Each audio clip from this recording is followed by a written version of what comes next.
வெற்றிவேல் முருகனுக்கு அரோஹரா. சாய்ராம் வணக்கம். இன்னைக்கு நாம சிறுவாபுரி முருகப்பெருமான தரிசனம் செய்ய போறாங்க. ஆமாங்க, கிட்டத்தட்ட ஒரு 10 வருடங்களுக்கு மேலே ஆகுது நான் சிறுவாபுரி போய். ஆனால் இன்னைக்கு ஒரு நல்வாய்ப்பாக ஐயனை பார்க்குற ஒரு பாக்கியம் கிடைச்சிருக்கு. அதனால கிளம்பிக்கிட்டு இருக்கோம். இப்போ காலையில் வெடிகாலம்புற மணி 4. பொதுவாகவே ஞாயிற்றுக்கிழமையில போய் பார்க்கக்கூடாது, சரியான கூட்டம் இருக்குன்னு தெரியும். அதையும் மீறி ஐயன் மேலே இருக்கிற ஒரு நம்பிக்கையிலும் திருப்புகழ் இருக்கின்ற நம்பிக்கையிலும் கிளம்பிட்டு இருக்கோம். ஏன்னா கண்டிப்பாக ஐயன் நல்ல ஒரு தரிசனம் கொடுத்து அனுப்புவாருன்ற நம்பிக்கை இருக்குது. வாங்க இப்போ நம்ம எல்லோரும் சேர்ந்து சிறுவாபுரிக்கு பயணம் செல்வோம். ஆனால் நாம் ஆண்டார்குப்பம் முருகப்பெருமானையும் தரிசனம் செய்ய போகிறோம். அதோட பெரியபாளையத்தம்மன் பவானி தாயாரையுமே தரிசனம் செய்ய போகிறோம். நேற்றுக்கு ஞாயிற்றுக்கிழமைன்றதான் நான் கோவிலுக்கு போயிருந்தேங்க. என்னம்மா கோவிலுக்கு நடந்தே போனீங்களா அப்படின்னு கேட்காதீங்க. ஏன்னா கார் உள்ளே அலோட் பண்ண மாட்டேன்னு சொல்லிட்டாங்க. சிறுவாபுரி அந்த என்ட்ரன்ஸ்லேயே கார் பார்க்கிங் உள்ளே ஃபுல்லாகிருச்சுங்க அப்படின்னு சொல்கிறாங்க. எப்போது நாங்கள் காலையில் வீட்டில் 4 மணிக்கு கிளம்பணும், 6:30 மணிக்கெலாம் நாங்கள் அங்கே போய் சேர்ந்தாச்சு. ஆனால் எங்களுக்கு கார் உள்ளே அலோடு இல்லைன்னு சொல்லியாச்சு. சரின்னு நாங்கள் அங்கேருந்து இறங்கி ஷேர் ஆட்டோ பிடிச்சி ஒருத்தருக்கு 20 ரூபா அப்படின்னு கேட்டாங்க. அது ஷேர் ஆட்டோ பிடிச்சி நாங்கள் சிறுவாபுரி முருகப்பெருமானை பார்க்கறதுக்காக போய்கிட்டு இருக்கோம். கிட்டத்தட்ட சொன்னது போல் ஒரு 10 வருடங்கள் ஆகுது ஐயனை பார்த்து. ஒரு புது வருஷத்தன்னைக்கு பார்த்தோம். இன்னமும் கண்ணுக்குள்ள ஞாபகத்தில் இருக்குது. அப்போ அவருக்கு விபூதி அபிஷேகம் செய்துட்டு இருந்தாங்க. அந்த முகம் இன்னும் என் கண்ணை விட்டு மறையலை. அதனால் இன்றைக்கி ரொம்ப ஆர்வத்தோடு போகிறேன் ஐயனை பார்க்கணும் அப்படின்னு. ஆனால் அங்கே பாருங்கள், அவ்வளோ காலையிலே ஃபுல்லாக ரஷ்ஷாக இருக்குது. ஏதோ ஓரளவு கொஞ்சம் பேர் இருப்பாங்க, நம்ம இவ்வளோ சீக்கிரம் வந்துட்டோமே, அதனால் வேக வேகமாக போய் நம்ம லைனில் நின்றுடும் அப்படின்ட்டு போனேன்.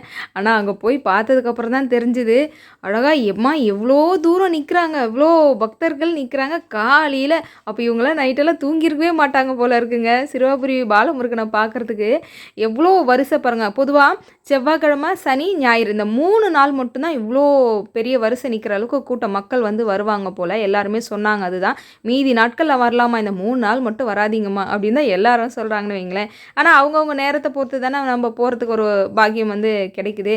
இதே சிறுவாபுரி முருகப்பெருமானோட திருப்புகழ் பாராயணம் செய்த ஒரு பலன் அப்படின்னு கூட நான் சொல்வேன்.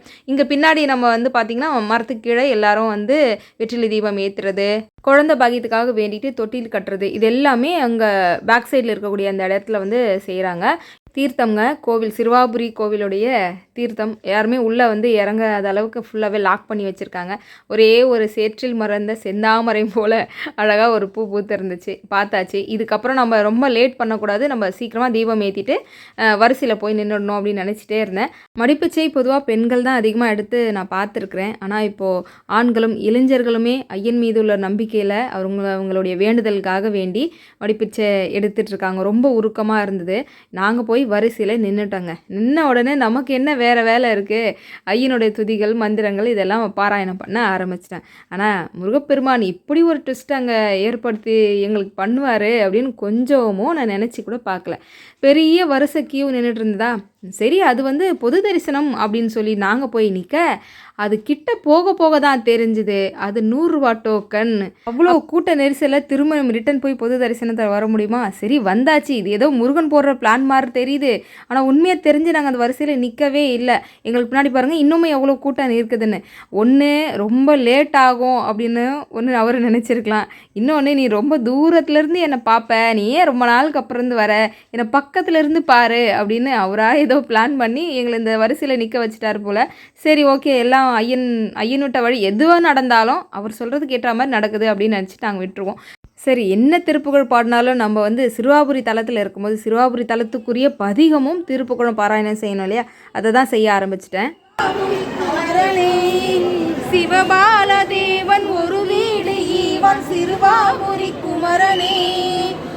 பதிகம் பாடி முடிக்கவும் ஐயன் கிட்ட நெருங்கவுமே சரியாக இருந்தது.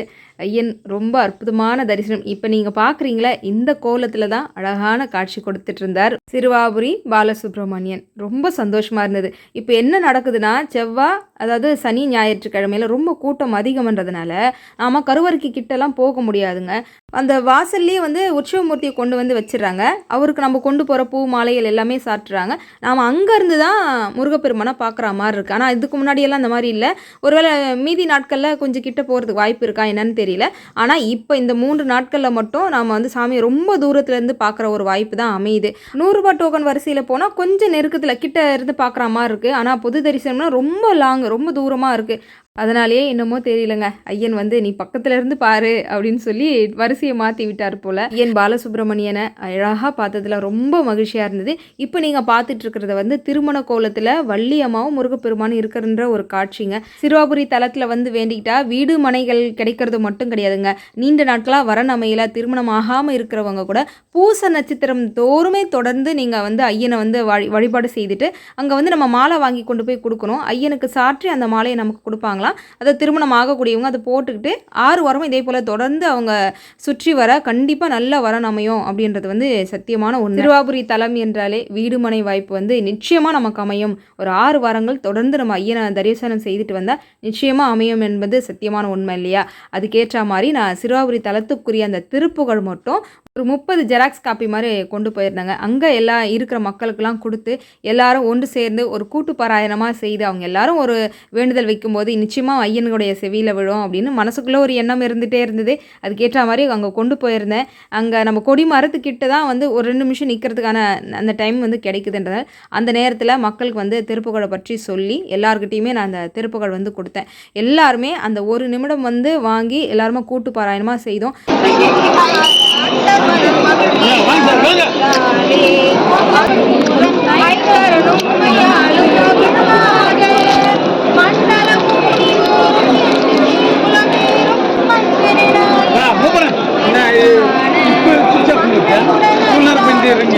மனசுக்கு எனக்கு நிறைவாக இருந்தது. ஆனால் உங்களுக்கு ஒன்று தெரியுமா, பாதி பேருக்கு அது என்னதுன்னு தெரியல. அதாவது இது ஒரு திருப்புகழ் அப்படின்றதும் மக்களுக்கு வந்து தெரியல. இன்னும் பாதி பேருக்கு வந்து முருகன் கோயிலுக்கு போயிட்டு வரதை தாண்டி முருகனுக்கு பிடித்தமான இந்த திருப்புகழை மந்திரங்களை பாராயணம் செய்வதன் மூலமாகவே நம்முடைய வேண்டுதல்கள் தான் நிறைவேறும் அப்படின்றது மக்கள் எல்லாரும் அறியணும் அப்படின்றது என்னுடைய பெரிய கோரிக்கையாக இருந்தது. முருகனிடம் நான் வந்து வச்சுட்டு வந்தேன். ஏன்னா அதை ஒரு சிலர் மட்டும் தான் அறிஞ்சு இது திருப்புகழ் பாராயணம் செய்யணுன்ற ஒரு எண்ணம் இருந்தது. மற்றபடி எல்லாரும் ஏதோ கொடுக்குறாங்க அப்படின்ற மாதிரி அதை வாங்கினதே நான் கவனிக்க முடிஞ்சுது. கண்டிப்பாக எல்லா மக்களுமே வந்து சீக்கிரமாக கூடிய விரைவில் எல்லாரும் மாறணும் அப்படின்னு ஐயன்கிட்ட வேண்டிக்கிட்டேன். 6 வாரங்கள் தொடர்ந்து ஐயனை வந்து தரிசனம் செய்து முடிச்சதுக்கப்புறம் அவங்களால முடிஞ்ச பிரசாதங்கள் கொண்டு வந்து மக்களுக்கு கொடுப்பாங்க. பேனா கொண்டு வந்து கொடுக்குறாங்களே அதுக்கும் ஒரு காரணம் இருக்குது, நான் சொல்கிறேன் கேளுங்க. அதுக்கு முன்னாடி கை நிறைய பிரசாதத்தோட ஐயனுக்கு சாற்றிய மாலையோட சிறுவாபுரி பெருமானுக்கு மிகப்பெரிய ஒரு நன்றி சொன்னேன். ரொம்ப நாளுக்கு அப்புறம் நல்ல தரிசனம் கொடுத்ததுக்கு பெரிய நன்றி சொன்னேன். சிறுவாபுரி தலம் என்றாலே வீடுமனை பெறுவதற்கு மட்டுமல்ல, நல்ல வரன் அமையும், குழந்தை பாக்கியம் கிடைக்கும், அதோடு சேர்த்து படிப்பில் சிறந்து விளங்கணும் அப்படின்னாலும் நம்ம ஐயனிடம் வந்து கோரிக்கை வைக்கல, நம்மளுடைய வேண்டுதலை சொல்லலாம். அதாவது ராமபிரான் சீதா தேவிக்கு பிறந்த குழந்தைகள் தான் லவகுசா. இந்த லவகுசா அவர்கள் வந்து வால்முகி முனிவரிடம் இந்த தலத்தில் வந்து பாடம் பயின்றதாகவும் ஒரு வரலாறு உண்டு. அப்போ இந்த இடத்துல வந்து நம்ம முருகப்பெருமான வழிபாடு செய்யும் போது கல்வியில் சிறந்து விளங்கலாம், நல்ல ஒரு பேரும் புகழுமே நமக்கு கிடைக்கும் என்றதுனால அதுவும் ஒரு ஐதீகம் உண்டு. நிச்சயமாக உங்களுடைய குழந்தைங்கள் நல்லா படிக்கணும்னா நம்ம இந்த தலத்தில் வந்து வேண்டிக்கலாம். அப்படி 6 வாரங்கள் தொடர்ந்து உங்களை வேண்டுதல் முடிச்சதுக்கப்புறம் நீங்கள் வந்து பேனா நோட்டு இந்த மாதிரி வரக்கூடிய பக்தர்களுக்கு உங்களால் முடிஞ்சது வந்து நிச்சயமாக கொடுக்கலாம். அருணகிரிநாதரால் எழுதப்பட்ட அற்புதமான திருப்புகழ் சிறுவாபுரி தலத்துக்குரிய அண்டர்பதி குடியேறன தேவர்களுக்கே வீடு அமைத்து கொடுத்த, அதாவது தேவர்கள் அசுரனால் பாதிக்கப்பட்டு இருக்கும்போது அவர் இழந்த செல்வங்கள் அனைத்தும் வீடு மனை அனைத்துமே அவங்க இழந்தது பிறகு சிறுவாபுரி முருகனை வழிபாடு செய்ததன் மூலமாக அவங்க இழந்த அனைத்து செல்வங்களும் கிடைக்கப்பட்டதால நம்ம எல்லாருமே வந்து சிறுவாபுரி முருகனை போய் வழிபாடு செய்யறதுக்கு மிகப்பெரிய ஒரு காரணமாக இருக்கு. நாமும் சிறுவாபுரி பாலமுருகனை வழிபாடு செய்தால் நிச்சயமா நமக்கான ஒரு இடம் வாங்குறதோ வீடு கட்டுறதோ இல்லை கட்டி பாதியில நிற்கிறது இது போன்ற அனைத்து விதமான நிலம் சம்பந்தமான பிரச்சனைகளுக்கு தீர்வு அப்படின்னா சிறுவாபுரி முருகன் வந்தாங்க. அதோட சிறுவாபுரி தலத்துக்குரிய திருப்புகளோடு சேர்ந்து சிறுவாபுரி பதிகமும் படிக்கிறது ரொம்பவே விசேஷம். நீங்கள் வேணால் கமெண்ட்ஸில் சொன்னால் நான் வேணால் சிறுவாபுரி தலத்துக்குரிய பதிகம் திருப்புகள் ரெண்டும் சேர்ந்து நான் ஒரு வீடியோ பதிவாக கொடுக்குறேன். அது மட்டும் இல்லைங்க, முருகன் அடிமையாக இருந்த முருகம்மையாருடைய கதை தெரியுமா உங்களுக்கு? அதுவும் சிறுவாபுரி தலத்திற்கும் அந்த கதைக்கும் மிகப்பெரிய ஒரு சம்மந்தம் உண்டு. நீங்கள் கமெண்ட்ஸில் சொன்னால் அந்த ஸ்டோரி அந்த கதையுமே வந்து கண்டிப்பாக உங்களுக்காக ஒரு வீடியோ பதிவு கொடுக்குறேன்.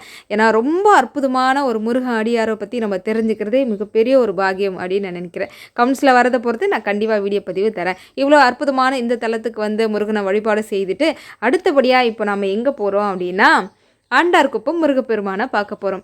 ஆமாங்க, அதாவது நம்ம தலையெழுத்தையே மாற்றக்கூடிய வல்லமை கொண்ட அவரும் பாலசுப்ரமணியன் தான். இங்கே பாருங்கள், நம்ம 2 பாலமுருகனை ஒரே நாளில் பார்க்க போகிறோம். இந்த பாலமுருகனுக்கும் நம்ம இப்போ செய்ய போகிற வேல்மாறல் பூஜைக்கும் நிறைய சம்மந்தம் இருக்குது, கவனிச்சிங்களா?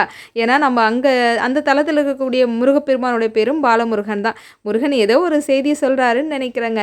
அழகாக அங்கே போய் இறங்கினதும் இப்போ நான் 2வது முறையாக பார்க்குற பாக்கியம் கிடைக்குது ஆண்டார்குப்பம் போகிறதுக்கு. அங்கே போனதும் பிள்ளையாரை வணங்கிட்டு, அந்த பிள்ளையாரோட பேர் என்ன தெரியுமா? வேம்படி விநாயகர். வேம்படி விநாயகர் பெருமானை வழிபாடு செய்து அங்கே தீபம் ஏற்றி முடிச்சுட்டு பாலசுப்ரமணியரை பார்க்க போகிறோம். ஆனால் அதற்கு முன்னாடி கங்கை அம்மன் திருக்கோவில் இருக்குங்க, அது அங்கே பக்கத்துலேயே இருக்குங்க. அம்மாவை போய் வழிபாடு செய்துட்டு அதுக்கப்புறம் நம்ம போவோம். ஒரே நாளில் இது போல் நம்ம பார்க்குறது ரொம்ப விசேஷம். அதாவது சிறுவாபுரி முருகன், ஆண்டார்குப்பம் முருகன், அதுக்கப்புறமா பெரும்பேடு முருகர் சொல்லுவாங்க. ஆனால் பெரும்பேடு முருகர் கொஞ்சம் தூரமாக இருந்ததுனால அங்கே போக முடியல எங்களால். இந்த 2 முருகரையும் ஒரு சேர ஒரே நாளில் அதுவும் காலை நேரத்துலேயே அழகாக பார்த்துட்டோம். அம்மாவே நல்லபடியாக வழிபாடு செய்துட்டு இப்போ நம்ம உள்ளே போகிறோம். உள்ளே அழகாக மேலத்தலை சத்தம் கேட்டுகிட்டே இருக்குது. கொடிமரத்துக்கிட்ட நின்று நம்ம நம்மளோட வேண்டுதலை வச்சுட்டு ஐயனை பார்க்க 2வது வாய்ப்பாக கொடுத்துருக்காரு. மிகப்பெரிய ஒரு பாக்கியம்னு சொல்லணும். ஐயனை மனசார நினச்சிக்கிட்டு அங்கேருந்து நாங்கள் உள்ளே போய் போகணும்னு நினச்சா அங்கேயுமே சரியான கூட்டம் தெரியுதா உங்களுக்கு? பெரிய வரிசை நிற்குது. அழகாக மேலத்தலை சத்தத்தோடு போய் முதல்ல நம்ம உற்சவ மூர்த்தியை பார்த்துருவோம்.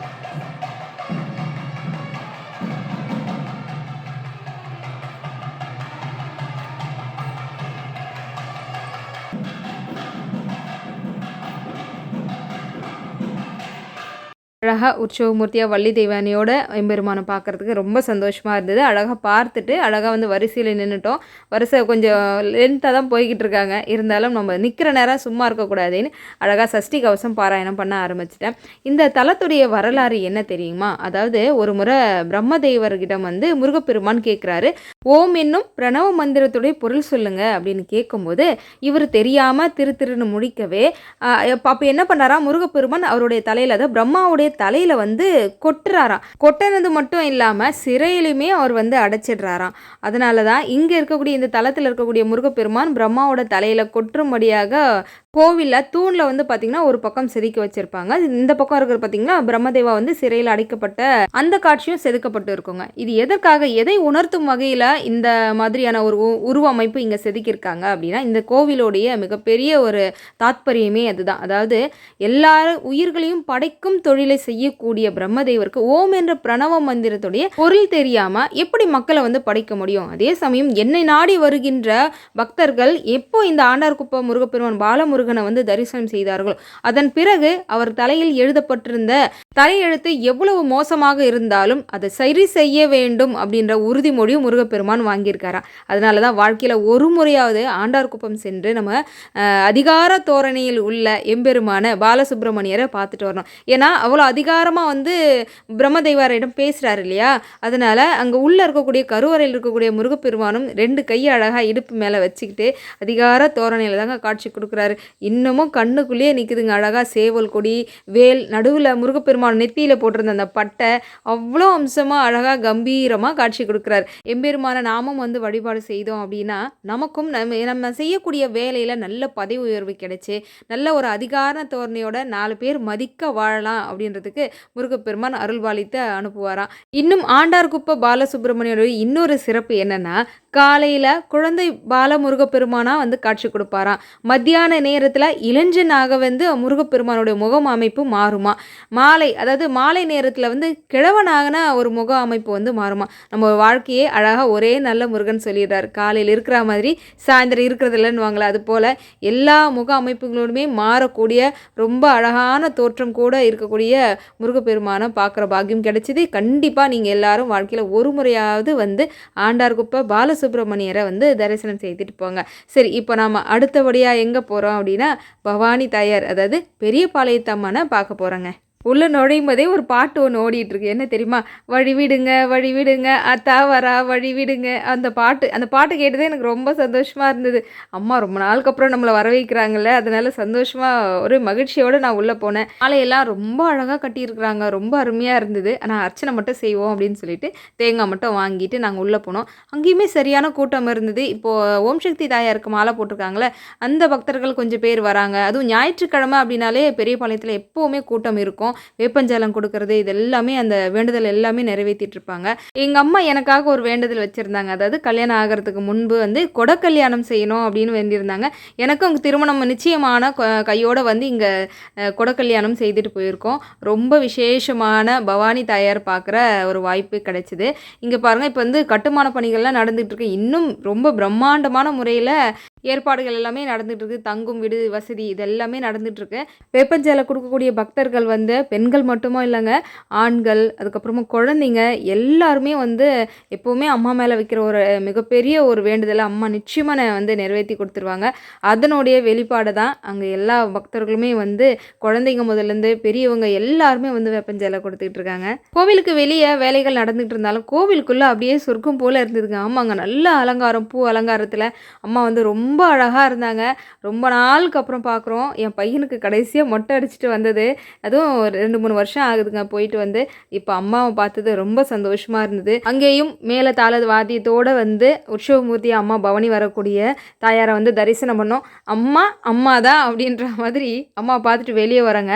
கேழ்வரகு மாவு இருக்கு இல்லையா, அதில் வந்து லட்டு கொடுத்தாங்க, தீர்த்தம் கொடுத்தாங்க, மஞ்சள் குங்குமம் பூன்னு. அம்மா பார்த்துட்டு அப்படி வெளியே வரும்போதே கை நிறைய பொருளோடு வெளியே வந்தேன். அம்மா வீட்டுக்கு போனால் என்ன சந்தோஷமோ அப்படி ஒரு மகிழ்ச்சியை பவானி தாயார் கொடுத்தாங்க. இன்றைய வீடியோ பதிவு கண்டிப்பாக உங்களுக்கு பிடிச்சிருக்குன்னு நினைக்கிறேன். ஒரே நாளில் நம்ம வந்து 3 தெய்வங்களை தரிசனம் பண்ணிட்டோம். சரிங்க, நாளை இன்னும் ஒரு அற்புதமான பதிவில் வந்து நான் பார்க்குறேன். இந்த வீடியோ பதிவு உங்களுக்கு பிடிச்சிருந்தா லைக் பண்ணி தெரிஞ்சவங்களுக்கு ஷேர் பண்ணுங்கள். அடுத்த ஒரு அற்புதமான வீடியோ பதிவில் வந்து நான் உங்களை சந்திக்கிறேன். வேல்வேல் வெற்றிவேல், வேல்வேல் வெற்றிவேல், சுற்றி வந்து நம்மை காக்கும் சுப்பிரமணிய வேல். சத்தியமாவது சரவண பவே. ஓம் சாய்ராம்.